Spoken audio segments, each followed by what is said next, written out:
Ride Along too. We're going to Miami this time. They are going to Miami. And man. I just wanted to be prepared. You beat me too, because I was about to say, is this a ride along theme you got going on? Dressed like Kevin Hart in the movie? Absolutely. People, I was looking at him. I was like, I think I have that shirt. Yeah, you do. Several of them. All from that one trip we took. You got some pink socks. And hence, you have that same jacket from that trip, man. Same hat. They were about to deport your ass back to Cuba, man. So, hey, I just wanted to be one of the locals for a little bit. But Martin, you were 5 years ready for this review right here. Because you see, people, Ride Along came out a couple of years ago. You're like, what are you talking about? What's that have to do with Miami? What are you talking about? That movie was set in Atlanta. Well, you don't make a sequel. You got to mix it up. You got to mix it up. Now, you know, when people make movies that they don't really give a shit about. I mean, movies that where they want to treat the crew and everybody to a nice trip. They go to sunny places, man. Miami is one of those places that they go to all the time. Yep. And that's what you got here. Y'all remember Ice Cube. Y'all remember Kevin Hart, the team up that y'all been waiting on for a long time. Y'all thought The Avengers was something. Everybody, no, I want that Ice Cube Kevin Hart shit. That joint. Well, in this, how'd they end up in Miami with this? Well, you see, we have James Payton, who, you know, played by Ice Cube. In the first Ride Along, he couldn't stand the cop wannabe Ben Barber, played by Kevin Hart, but he couldn't get rid of that dude because he was engaged to James's sister. Now, I don't know if y'all that makes sense. No, Ice Cube wasn't gonna fuck his own sister. No. Okay, it's Kevin Hart was engaged to Ice Cube's sister. There you go. Thank you, Martin. And he said, you know what? Now that the moment has arrived that I've dreaded. This is Jason talking. The moment has arrived that I dreaded. The two of us are gonna be brother-in-laws. Oh shit! I don't want this. God damn it! But you know what? I ain't got to live with this guy. But I don't have to work with him either. And he finds out a plan that, you know what? He sees an opportunity to keep Ben from making detective when they head over to Miami to track down this drug dealer who is sending his supply over to Atlanta. And the first movie, I'm not gonna lie to y'all. I mean, if anybody has been around this long with us, they know that I didn't like this movie. Movie got on my fucking nerves because the movie just wouldn't go away. Right. I predicted like, this movie gonna be here for about 3 weeks, make some money. Nah, man. No, it was January the last time it came out. That's right. Yeah. 2 years ago. No. They know that Kevin Hart is Mr. January. But like when the year kicks off and it's slow, you can put one of his movies out there and it'll do gangbusters. I kind of had respect for it, but I was like, shit, ain't that goddamn good? Well, with this, I mean, come on, you know, when you make a sequel, sometimes they are worse, sometimes they are better. It could be the case here that this is it actually learned from some of the criticisms been had before. Because I tell you something, Martin, the whole bumbling thing, the bumbling guy and the straight guy, that's a formula that I like, man. I don't mind it too much. For real? You ain't tired of that formula? I'm not. I love to see that whole shtick of the straight man always turning around and slapping the shit out of the little dumb bumbling sidekick for saying something stupid. Okay. Shit, do you know we make millions right now if you could just slap me for every stupid thing I say? But I ain't gonna let you do that. Plus, I would ruin my manicure. See, Constantly. You would have a callus on your head right now if you slapped me for all the stupid shit I would say. Your arm would just be tired, man. Your arm wouldn't even move no more. Exactly. It's paralyzed. I got carpal tunnel. They don't choose to actually take advantage of that formula right there. What they do in this, the formula that we have here, Martin, is that you are going to have the sidekick, the bumbling guy, do his thing. He's going to do something stupid. He's going to say something stupid.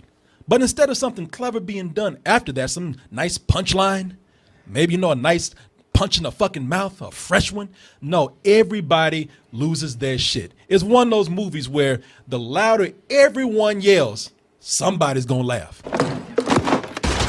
What the hell? Again? You've done this before? I don't know what to tell you, James. Okay, I'm on edge. Killers! My nerves is bad, man. I told you to focus. You think I meant to do it? I thought he shot. He didn't shoot. No shot. Oh, my God. He a zombie. Headshot. Whoa. There you go, Martin. Now tell me that wasn't something that was done over and over in the movie. Kevin Hart does something stupid, and not only does Ice Cube start yelling at his ass, but everybody starts losing their shit. What you doing, man? Oh, man, I didn't mean to do it. I'm sorry. Well, okay. I guess that does happen a lot. Y'all love seeing black dudes just fucking screaming, hollering at each other, Yep. talking over each other. Why you do that, man? I'm sorry, man. I didn't mean to do it, but why you doing this? I don't know, man. Look, y'all want to pay for this shit? Fine, but you don't have to. That's Black Vine, man. They do this shit all the time for free on your phone. Do that nigga cut. Oh, shit. This shit you can see. Oh, Martin, y'all can see you're not familiar with Black Vine. No. Oh, Martin, there's a technology out there called Black Vine. Type it into your computer. I'm not going to do that. Hours and hours of black foolishness, Martin. All for your entertainment, Martin. Bitch, stop calling me. What the fuck you just say? This bitch is pissing me off. Martin, all that for free. All that black foolishness for the price of nothing, Martin. And yet people will pay to go see there's a Ride Along. price. Oh, well, dignity and taking fucking 100 steps back in history. But Martin, here's the other thing. Now, the movie, like I said, all it is screaming and yelling. And when they do try to actually do something, it's nothing. The movie is so full of cliches. I mean, it's so full of cliches. They got so many cliches, they don't know where to put them. That's true. They put them in places that don't even make sense. It is one of these plots where they just stick things together like a bunch of Legos. and they really don't know what a flow is or anything. They got so many cliches here. They walk in the room, they're like, hey, I got all these cliches right here. Man, you know what? Just put them right there. Yeah, man. put some right there. Just put some over there. We'll get to them. They put cliches in the fucking movie where they don't even belong. They don't even make sense. Oh, you know what? This is a cop action film. Mm-hmm. We gotta blow up a car. We gotta blow up something. Why's your car smell like burnt toast? Because it stinks. That's not toast. Get the Ben, get the hell out the car. Hold up. Get off my neck. Get off me.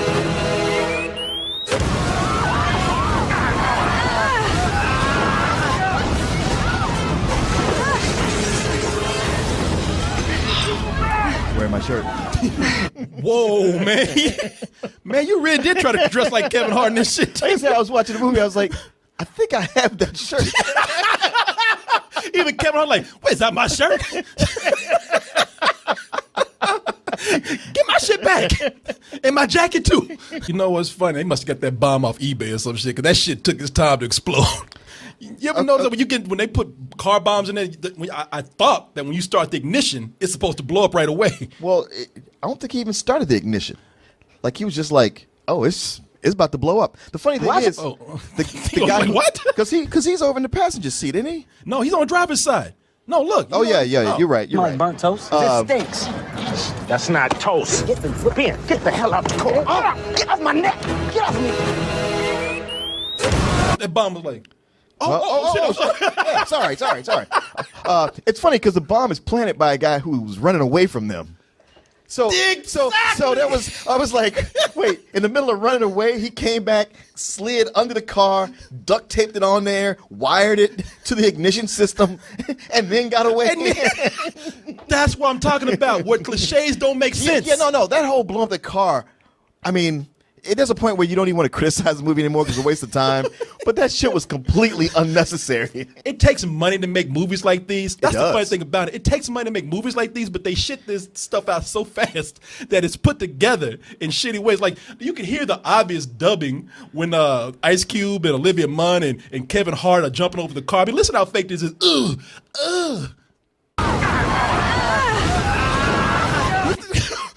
That little mini Schwarzenegger, his mouth wasn't even moving with that.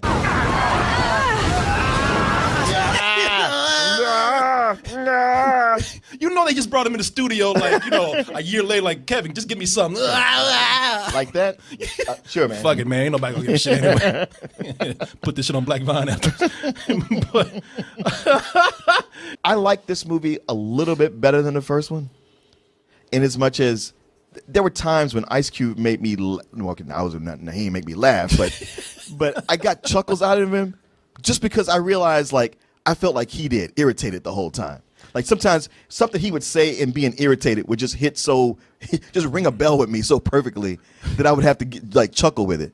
But fucking Kevin Hart just constantly going. well, you know what? Nothing he said was funny. No, you were right about that, because you know what, you talk about, you chuckled at them. The laughs I got out of the movie myself were when they just when they would just repeat shit. Like I said, man, this is a repeat. I'm not gonna say remake. It's a repeat of the first movie. If look on your shelf right now, if you have Ride Along 1, you got this fucking movie right here. It's like the Hangover movies. Yeah.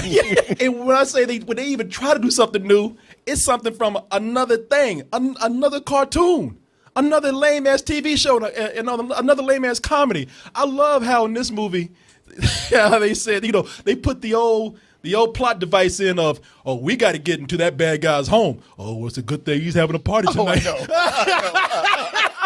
And it was just an excuse. First of all, it's an old plot device. It's stupid, but it was just an excuse for Kevin Hart to get dressed up in costume and play some really lame-ass African character. I'm your bodyguard, not your servant.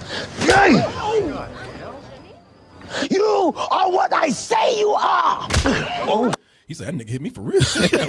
Which I would believe, even if you play hit Ice Cube. I think that motherfucker wouldn't take it lightly. But Kevin Hart would just get on your nerves so much. Even if he was paying you, at some point you would slug him and be like, oh man, I'm so sorry. Yeah. I don't know what came over me. Yeah. Every time Ice Cube, like, look, it's a tired shtick, but every time Ice Cube even acted like he hit Kevin Hart, I was like, man, brother, I'm speaking through you right now. Yeah, I'm exactly. living through you. I felt that way. Ice Cube didn't try. He didn't try at all. He tried in the first one. He tried less in the first one. Trust me. Well, you think so? Yes. Because in the first one, he didn't even like get mad at him that month. He just did a lot of like this and yeah, shut up. Yeah, and then he disappeared for a while in the movie. These dudes are here. Make no mistake. I don't even have to tell you this. They're here for a paycheck. The problem with the movie is that it does not take advantage of their talents. Right. The movie does not take advantage of their talents at all. The shit that they're doing here is stuff that, and I hate to say it because I know they would be like, you can't do this. No, this anybody could do. That shit I show you on Vines, same thing they're doing here, just screaming and yelling at each other. Anybody can have that kind of banter. It's not clever, except for maybe one or two times in the movie where they did calm down.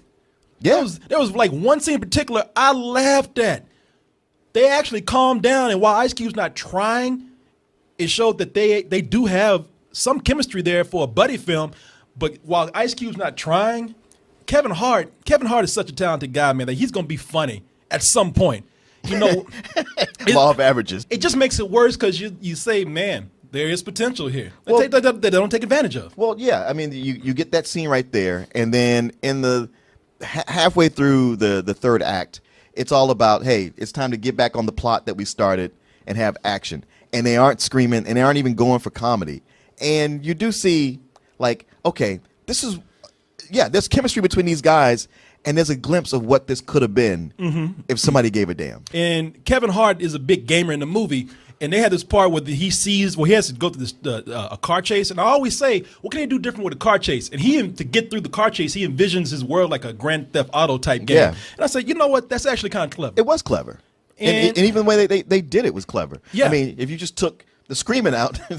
Yeah. And it was so convincing. Mark actually looked over at me like, is that a real game? I said, no. Well, it was just when I was going to go like, man, that's such a ripoff of a GTA. I had to yell at him like Ice Cube. Hell no, ain't no real game. Shut up. You know what? Speaking of Ice Cube, man, that brother is not. Much respect to Ice Cube. I love the man. But he is not a romantic lead. No. At all. Not at all. They trying to have, he gives nothing. Olivia Munn is in this movie. And Olivia Munn, she's not a bad actress. In this, she's horrible. She's terrible in this movie, but Olivia Munn is tried.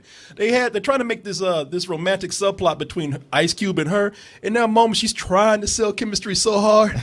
She's trying to smile in some parts. And it gets to a point where she's faking a smile so hard, like she looks like she's mentally ill. That's the part where she's actually trying to give him a romantic look. Right there. Where she's like, are we supposed to get together? Because I can't figure this out. Yeah, but for what you're giving me, do you hate me? Even she don't buy it. She's like, nah, I'm not buying this. I would never date this motherfucker. He would kill me. Because to Ice Cube, man, that motherfucker, not just a romantic lead in this movie, but in life. I never saw him as a sexual being at all. Can you imagine somebody look like that making out with somebody? Even to a woman. Wish you would try to kiss me, bitch. Like, this is the angriest, scariest sex you would have, man. Like, you just doing all the work and he's just looking at you breathing hard, waiting for you to fuck up and shit. That's all you got? That's all you got? Get the fuck off me. Because there's no love in this man. Yeah. There's just anger. and hate. You know? Well, and that guy. Yeah, and him, yeah. And Hey, come on, man. But you got to give praise to one guy. Oh, is it who I think you're talking about? The villain. Benjamin Bratt. Yeah. That dude, man, he is a cartoon like a motherfucker there. Shit, what Lulac should get on his ass, man. He is one big Latin cartoon. Y'all know Benjamin Bratt. I think he's like German and Austrian. Like everybody thinks he's Hispanic or Latin, man. I don't think so. This boy right here, he was not only like a stereotypical villain, but and y'all know Benjamin Bratt ain't got no accent. But everything he said was like this. Excuse me, Commissioner. I'm being bothered by your policeman again. It was some stupid shit. I liked him, though. Man, Because he had some funny turns. No, he did. I mean, if there's anything was funny, any person was funny in the movie, it was him. And he was charming. Yeah. And, I ain't gonna lie, he was charming. Like in this scene with him and the only time Kevin Hart was good was when he was with Benjamin Bratt. Like in this scene right here. Ah, it's going to be a glorious day. Would you permit it to be another way? Well played, sir. Well played. Man, they didn't give me a clip of, that's what y'all get. They didn't give me a clip with Benjamin Bratt in there. I was like, all right, I'm going to find one of my own. You know what? I love this clip because if y'all listen, look, this is Benjamin Bratt. He does the exact same thing. Ah, it's going to be a glorious day. Would you permit it to be another way? What? Even he's like, what the fuck you saying? Looking at me like, all right. And then they go on a long ride along right there. Man, if y'all don't know what Fantasy Island is, y'all gotta go look that shit up. Back in the 70s, that was the quote. You remember that? The plane. Yeah, boss the plane. The plane. That was such a man. That was such an insulting role right there, fam. I know he made his money, but Yeah, man. What else was he gonna do? yeah, fuck him. He made more money than me. And I remember seeing pictures of that little dude. Like they showed him with chicks. Looked like he was in a biker gang at the end of his life. He was the mini-me of that time. Yeah, he was. All I can say about this is that I get it. I wasn't even mad at the movie, man. I even had some good times in it, just sitting up there and just laughing at how stupid this shit was. Right. I get it. It was a trip for us. Yeah, it has its place. It serves its purpose. It fits a certain demographic. But still, yeah, it's some old bullshit. So that's what I'm giving it. Some old bullshit. I'm torn because I didn't like it, and yet I didn't hate it. Somebody said you're going to do this shit too. Somebody said, keep going. Who said this? No, you know what? No, keep going, man. I ain't going to say shit. I mean, I don't recommend this movie to anybody except, if you're black, you got those relatives who are going to love it. And they were all in the theater with us, laughing their asses off, talking all through the movie, narrating everything that came up, doing recaps of shit we just saw. Man, you got to rate the audience in this movie separately because you let the audience influence. No, they're not influencing me because I was like, y'all stupid. Just like this movie. This is the movie you deserve. So I just give it a low rental. Somebody said you're going to do this shit. Man, you know this shit don't deserve no rental. You know, you want to know who said this? Somebody. I said a low rental. Man, no, that don't even fucking count, man. Bullshit. Somebody said you're going to fuck with me like this. Somebody said this what makes you so mad. Somebody said you're gonna do this shit. Who is this somebody? Over in the comment section when I put up the show, somebody said rating predictions for Ride Along 2. Corey, some old bullshit. This is Captain Peanut Butter. Then he says Martin rental to piss Corey off. He says it right there in black and yellow. Man, you motherfucker boy, you were so goddamn predictable. And my Captain Matinee. I didn't give it no matinee. I gave it some bullshit like it deserved. You know this is something. But man, you good move, motherfucker.